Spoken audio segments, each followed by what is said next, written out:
Samajwadi party के नेता अबू आजमी और उसके उपरांत कांग्रेस पार्टी के नेता राशिद अल्वी और उदयराज जी के द्वारा अकारण अवांछित रूप से इतिहास के सबसे क्रूर और अत्याचारी शासकों में से एक औरंगजेब का महिमा मंडन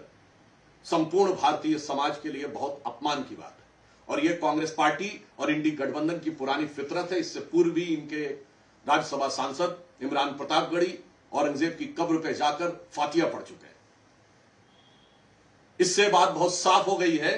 कि यह अपने इरेडिकेशन ऑफ सनातन धर्म अर्थात हिंदू धर्म के समूल नाश के अभियान में किसी भी सीमा और किसी भी निम्नता तक जाने को तैयार है। इन बयानों से एक बात और साफ हो गई, जो बुलाने पर भी अयोध्या में श्री राम लला को प्रणाम करने नहीं गए, जो 66 करोड़ लोगों के स्नान करने के बाद भी प्रयाग के महाकुंभ में स्नान करने नहीं गए, वही आज भारत के ही नहीं दुनिया के इतिहास के सबसे क्रूर और अत्याचारी शासक औरंगजेब का गुणगान करने में लगे। यह दर्शाता है कि यह भारतीय संस्कृति, भारतीय परंपरा से कितनी नफरत और हिकारत करते हैं। मैं इंडी गठबंधन के लोगों से पूछना चाहता हूं कि आज 21वीं सदी में जब दुनिया आगे बढ़ने जा रही है, हम न्यूक्लियर एनर्जी मिशन के साथ 5G रोल आउट और AI की बातें कर रहे हैं, तो उस समय मध्य युग के इस क्रूर अत्याचारी शासक जिसने अपने परिवार के साथ भी इतनी निर्दयता का व्यवहार किया कि 3 सगे भाइयों की हत्या की, अपने बाप को जेल में रखा, उसका महिमा मंडन करके आप क्या हासिल करना चाहते हैं? मैं इंडी गठबंधन के लोगों से पूछना चाहता हूं, सिर्फ 3 पॉइंट सामने रखना चाहता हूं। जिस औरंगजेब के बारे में उसके शाही फरमानों का डिटेल लिखा हुआ है, मसीरे आलमगीरी, ट्रांसलेशन बाय यदुनाथ सरकार, पेज नंबर 80 से 100 के बीच में पढ़िए कि 6 अप्रैल 1669 को उसने आदेश किया कैसे भारत के इन मंदिरों को तोड़ दिया जाए, और फिर 2 सितंबर 69 को उसके आदेश का पालन किए का ऑर्डर अवेलेबल है। उसके बाद 1670 में किस ढंग से मूर्तियों को तोड़कर कहां किया जाए, फिर किस ढंग से उसने उदयपुर में मूर्तियों को तोड़ना, सारा विस्तार अवेलेबल है। ऐसे शासक का महिमा मंडन आज के समय में क्यों? और उससे अधिक दुख की बात यह है कि इस प्रकार का महिमा मंडन करके आप छत्रपति शिवाजी महाराज की परंपरा और छत्रपति संभाजी महाराज के बलिदान का इतना क्रूरतापूर्ण मजाक उड़ाने का प्रयास नहीं कर रहे हैं, जिनके लिए छत्रपति शिवाजी महाराज के राजकवि भूषण ने औरंगजेब के अत्याचार से दुखी होकर लिखा था कि कुंभकर्ण असुर अवतारी औरंगजेब, काशी और प्रयाग में दुहाई फेरी रब की, तोड़े देव देवालय शहर मोहल्ले के रे, लाखों मुसलमान किए माला तोड़ी सब की, और काशी करबला होती, मथुरा मदीना होती, शिवाजी ना होते तो सुन्नत होती सबकी। पूछ रहा हूं ये उसका अपमान है कि नहीं? तीसरी बात मैं पूछना चाहता हूं कि जिसने अपने सगे 3 भाइयों शुजा, मुराद और दारा का कत्ल किया, जिसने अपने सगे बड़े भाई दारा शिकोह का सर काटकर थाली में सजाकर जेल में बंद अपने बाप शाहजहां के पास भेजा,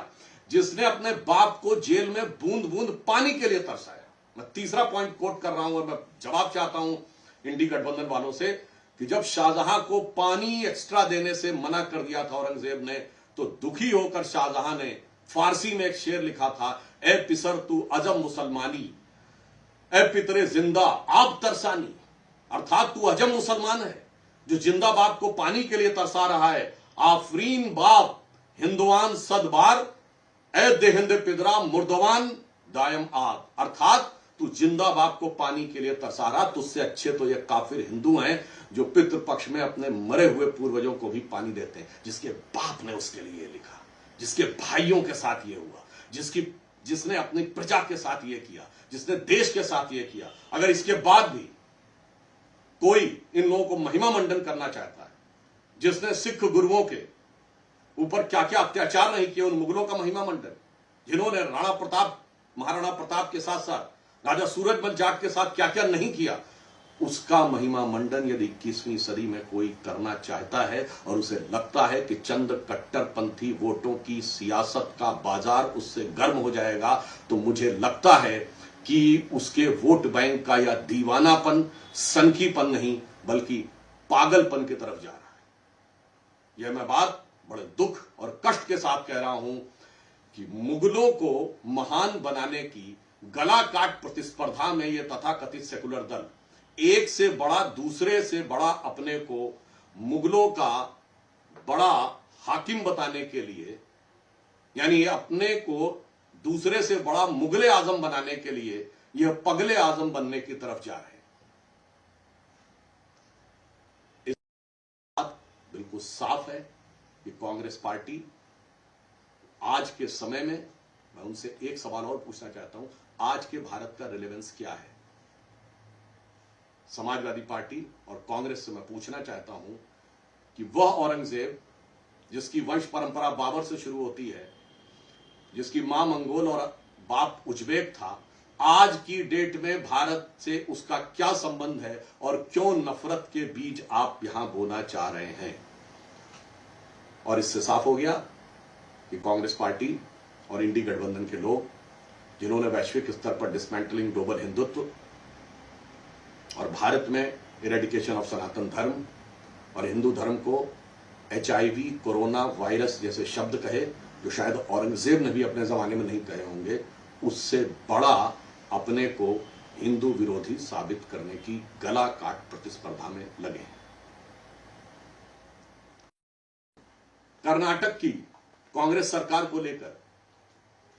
एक बहुत चिंताजनक और शर्मनाक परिस्थिति सामने आई है, जब कर्नाटक राज्य के कॉन्ट्रैक्टर एसोसिएशन की तरफ से यह कहा गया है कि सरकार में इतना भीषण भ्रष्टाचार हो रहा है जो उन्होंने पूर्व में कभी नहीं देखा। मैं कांग्रेस पार्टी से पूछना चाहता हूं कि आप कर्नाटक में आने के बाद अपने वायदों को तो पूरा नहीं कर पाए।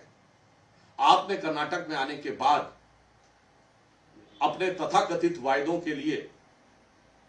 दलित समाज को आवंटित योजनाओं में से पैसा निकाला और अब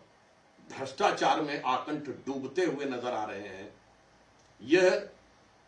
कॉन्ट्रैक्टर्स एसोसिएशन की बातें इसका प्रमाण है। दूसरा, यह समाचार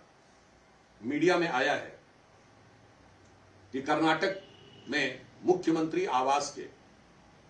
पुनर्निर्माण और सौंदर्यीकरण के लिए जो कार्य किया जा रहा है वो बगैर वित्त समिति की अनुशंसा के किया जा रहा है। मैं कांग्रेस से साफ पूछना चाहता हूं कि क्या आपने वित्त समिति की अनुशंसा ली है या नहीं?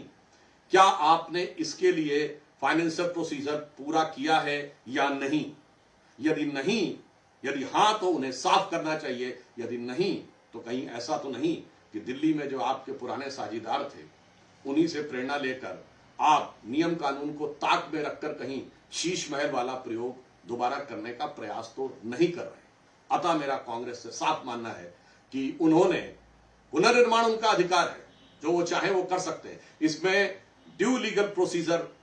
पूरा किया है या नहीं है उनको आकर साफ करना चाहिए, अन्यथा यह प्रथम। अगर आप ये वीडियो YouTube पर देख रहे हैं तो हमारे चैनल को सब्सक्राइब कर बेल आइकन दबाएं और Facebook पर देख रहे हैं तो हमारे पेज को लाइक करें। 8 मिलियन प्लस सब्सक्राइबर, आपके इस भरोसे के लिए बहुत धन्यवाद।